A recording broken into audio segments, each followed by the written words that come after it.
Here we are back in the Saint-Émilion region, in the Bordeaux growing region of France. Absolutely stunning part of the world. Vineyards as far as the eye can see. So we are in Saint-Émilion, and we have a very, very special guest with us this time. So this is Stephanie. Hello.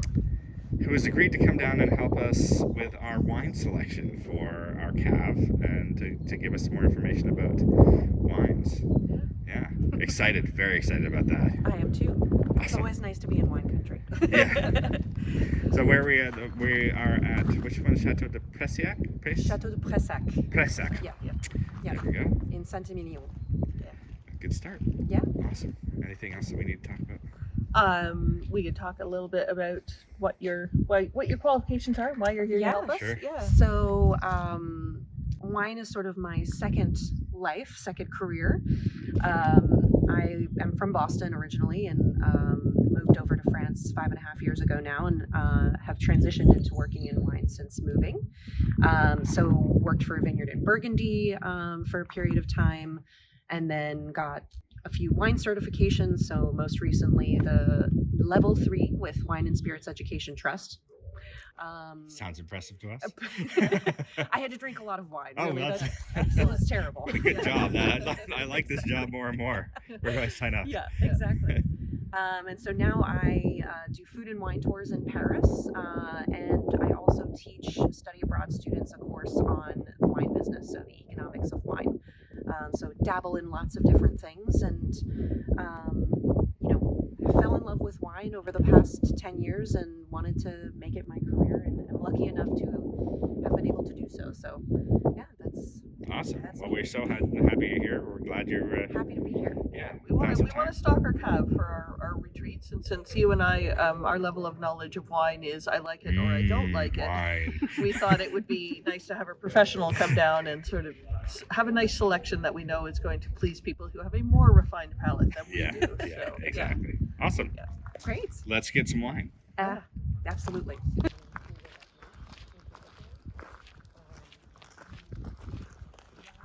What do you think, Mama?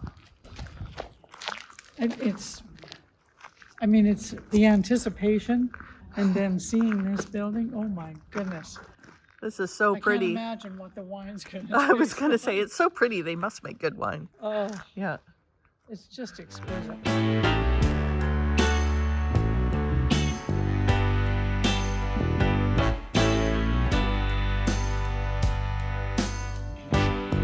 So, for those of us who aren't as qualified as you, but would still like to learn more about wines and sort of increase, I don't know if it's our palate or our understanding or whatever, what's sort of your top tips for people who want to get better at wine? Yeah, I mean, when you start studying wine at like a really serious level, you realize very quickly that it is all about geography and climate.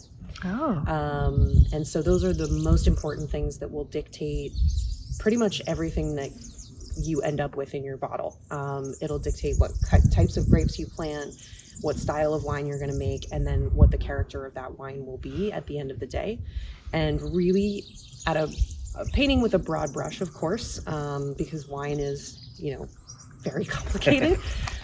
You can kind of boil everything down into 2 categories: warm climate and cool climate. Okay. And so whites from cool climates will share certain characteristics, as will reds, and same for warm climates. So cool climate whites, think crisp, minerally, refreshing, nice acidity, light-bodied.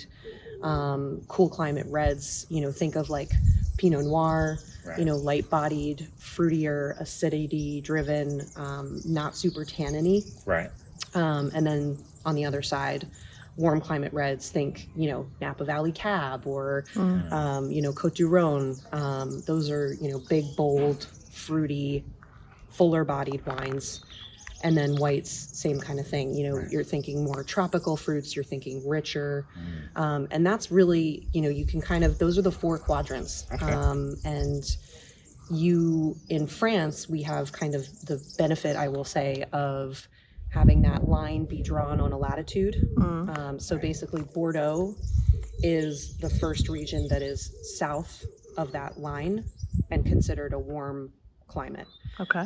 So Rhone Valley, obviously, as well, Languedoc as well, and then everything north of that line. So Burgundy, Loire Valley, Champagne, Alsace, those are our cool climates. Gotcha. But if you know that and you get that down, you can use that warm climate, cool climate, depending on what you like, to drink, to explore the whole world. So you can go into any wine shop, any restaurant, and you say, I really like cool climate whites, for example. Okay. And they'll be able to point you in the right direction. The same way that you did with describing to that waiter what you like in a French red, and he was able to translate that into an Italian that you would like. Yeah. They will be able to do the same thing if you give them the climate kind of profile that you like. So that's, And then if you wanted to stock your cave, you could pick something from each of those 4 regions, and you'd probably have something that would satisfy your guests if they didn't have the same taste as you. Yep. That's cool. That's awesome. There Thank you you. go. Learning things already. Yeah, exactly.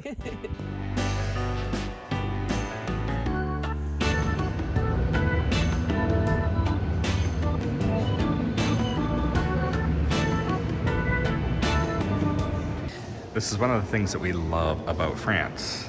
This is, fermentation room for the winery. But I mean, it's just a big, beautiful warehouse, but why not add some art? So they've got some wonderful paintings on the wall in here. Steve is now sniffing the barrels. Get your nose right in there, my love. Oh, yeah. Yeah. Absolutely.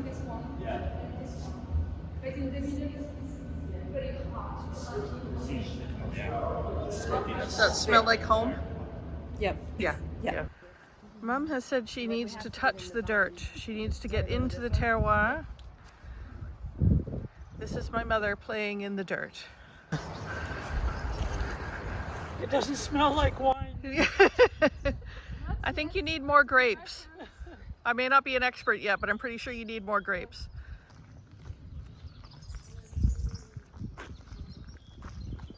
Hi, I'm Jean-François Quenin. I am the owner of Château de Pressac, which is a Saint-Émilion Grand Cru Classé, located at the east part of Saint-Émilion appellation.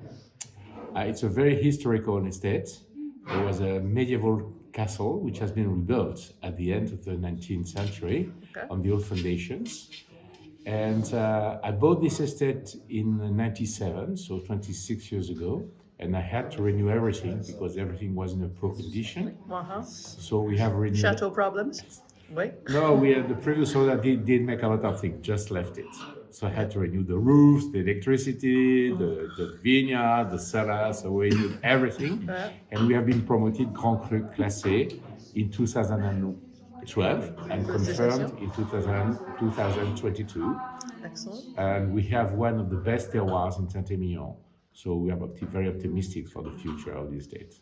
We are very much enjoying the wine, and we also very much enjoy that this is a family-run business, so it's quite small. Yeah, less and less estates as large as Château de Pressac, which has 40 hectares of vineyard, which are one of the largest estates, which is family-owned. Yeah, so we love that for local shopping. So merci beaucoup, monsieur.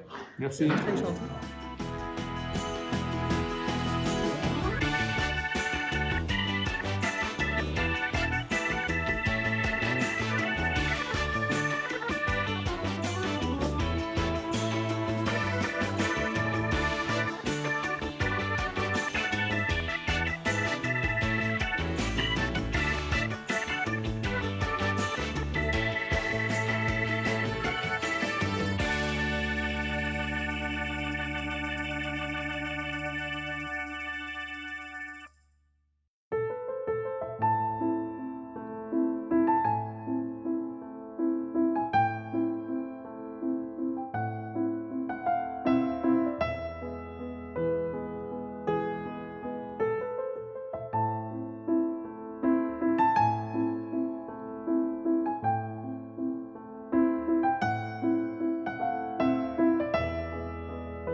So day number 2 Yes. of our wine adventure. This time we are Very in exciting. the Bergerac growing region, Yes. right?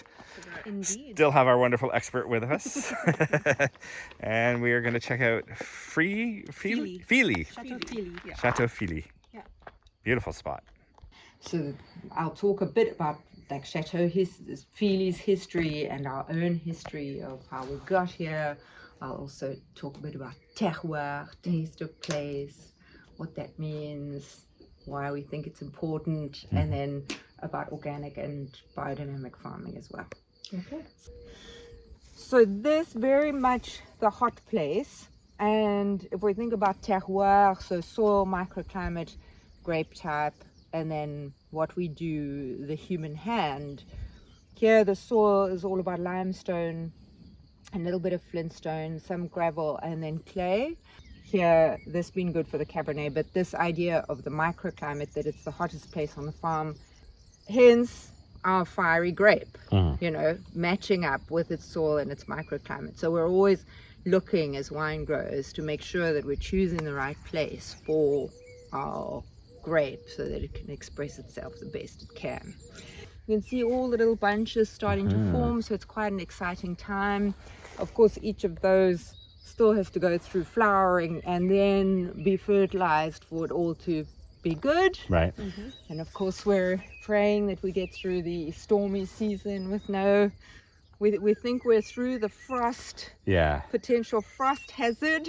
Right. Now we have to pray that we don't get any hail Right. hazard, and then we'll be home free. Yeah. So to speak. This idea of terroir, a nice place to start to get this thinking, and I'll talk about the other grapes that we do, and I'll come back to the notion of terroir as we go. IBM, who I was working for at the time, asked us to move to Dublin, and so we were like, oh, this is a great opportunity. We'll put the vineyard on hold, we'll go. We'll probably come back to Cape Town in a couple of years. And the first year we were in Dublin, we came to France on a wine holiday. Oh dear. And we fell in love. That Yes. happens. Yes. Yes. And that was... Familiar story. Yeah, Yes. Yep. exactly. That was it. So then we started to plan night classes in wine, night classes in French, and eventually, like 8 years later, we made the leap. So... and that was in 2005, so that's a little bit of our history. And then the farm history is quite interesting too. So behind this wooden gate in the dip, we have a well that dates back to the Gallo-Roman time. So that's around 350. Oh. And then the house itself, the oldest bit is the little central bit where you see the rounded corners just under the roof there. Right. And that was built as a lookout during the English rule, so around 1400. In the underground cellar part on the back wall, we've got some walls that they think date to the time of the monastery in Saussignac, so around 1000. Amazing. So very, very historic. So that is a little bit of the history of the farm, because it's such a historic feature. Yeah. So yeah, one of many, many things we could do. I was going to say in your spare time, right? Yeah. These are very, very old Semillons that were planted in 1945. So they are very, very historic, and we're incredibly lucky to have two quite sizable parcels of old wines. So these ones, and then some Merlot that are also really old. Actually, that's a great spot to see the wild orchids. Look at all the wild orchids down that strip. So Wow. when after 3 years of organic farming, the wild orchids came back, and that was pretty incredible indicator of the mycorrhizae, which are the natural fungi that help plants to extend their nutrient network, to share self-defense mechanisms, food, all sorts of different things. And the orchids won't grow without that. So it was an indicator that the systemic fungicides that our predecessor had used had worked their way out of the soil. And so all of these things that you see around, so the lots and lots of different plants, lots of different creatures flying around, this is a very important part of biodiversity. So when you look at all of, our vines, they look totally healthy. They're not being ravaged by insects before your eyes. They're not dying of disease. And yet we haven't used any insecticide, we haven't used any systemic fungicide in 18 years. In 2014, we stopped, we started hand picking everything, so we didn't need to pass the machine over the trellising. As you can see, we've got some quite big trees now, quite a lot of different ones. But it turns out that, you know, a couple of years later, we're kind of going, wow, it's amazing. We don't have any problem with the grape worm anymore. Bats love to eat the grape worm moth that lays the eggs of the grape worm. And having all of these hedgerows and having the stopping points en route, basically they need to navigate with different heights. If it's all one monoculture, they're not going to be able to pass over the whole vineyard. But it was absolutely key to the bats, and that's why then we have amazing coverage and we don't have a problem with the grape worm. Yeah, that's my one rule that I never ever break, because you just lose all of the fruitiness in the wine. And it just tastes bitter at the end. Exactly. And so I will, you know, put my wine aside and come back to it, and, you know. So yeah, with the Chateau Philly wines, we have the bottle number on each of the bottles. So what number it is. So this is bottle number 756 of 1900 bottles in this vintage. That is very cool. Silex. Yeah. Yeah. So not quite hand signed by the artist, but pretty close. Yeah. Exactly.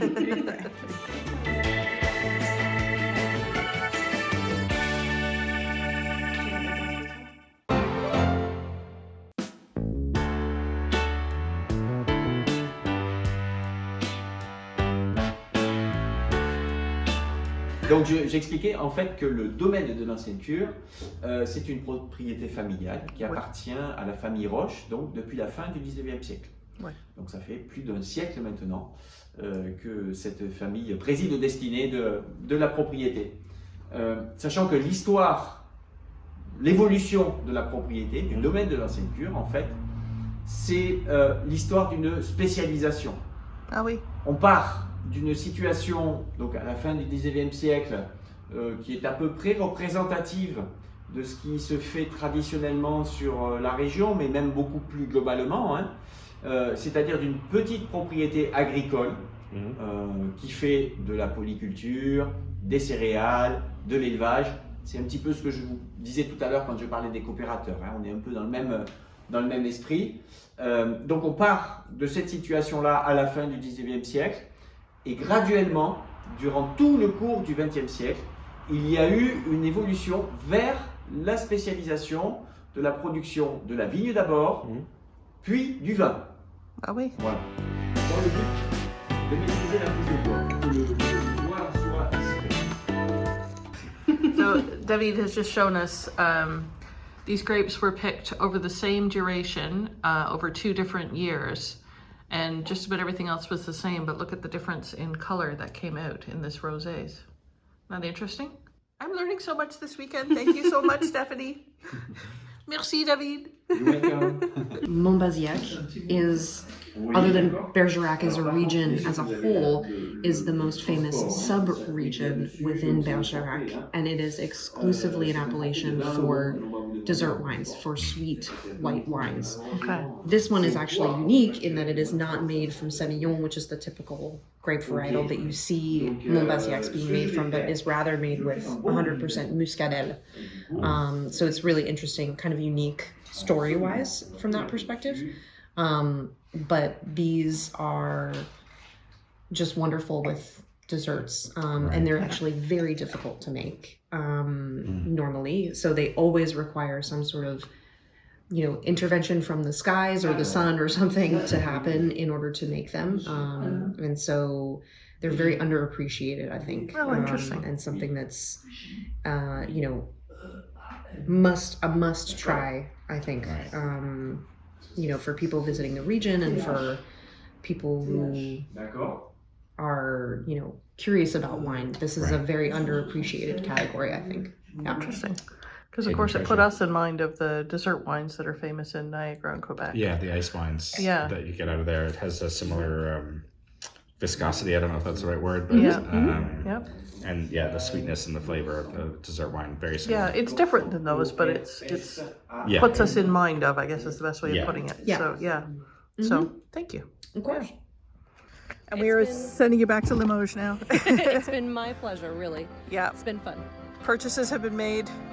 We are ready to stock our cellar. It's been a good one. Thank you so much. Yeah, of course.